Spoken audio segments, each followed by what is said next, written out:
Yep. Let's talk about another one, the GHK-Cu. Let's talk about that one. So I think it helps patients, really for skin, to talk about skin healing and stuff like that.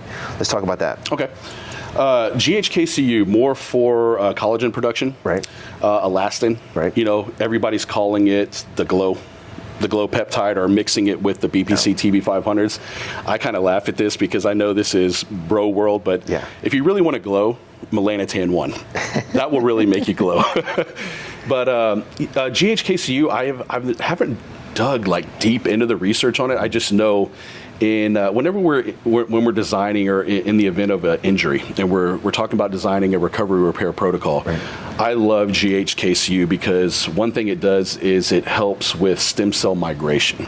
And I really like that. And collagen plays such a vital role in the recovery repair process. And like I said, when I was diving into thymosin beta-4 and BPC-157, part of that extracellular matrix is bringing that collagen in. Right, of course. As a matter of fact, under Dr. Seeds, every congress that I go to and every peptide certification I go to, it's like he always talks about this, how he hurts his business just because of how important collagen is pre and post surgery. He's actually stopped a lot of his surgeries from even happening just by introducing collagen and GHK-Cu into the protocol. Wow. So GHK-Cu is phenomenal. Skin health, hair health.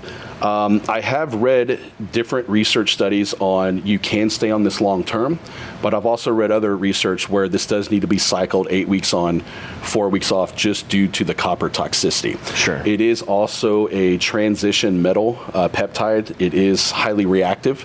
So I've also read other research studies where if this is combined with any other peptides, it can degrade the other peptides. Okay. So that's another thing to kind of calculate in there, but I haven't seen I go off research. I want to see, and just to add to that, last year, I actually had access to a full blend of BPC, which contained BPC-157, TB500, GHK-Cu, and KPV. All that together in one vial? All that together in one vial. And this is before I actually dug into the research. This is me just knowing the top benefits, not understanding the pathways and the cascades and everything it affects.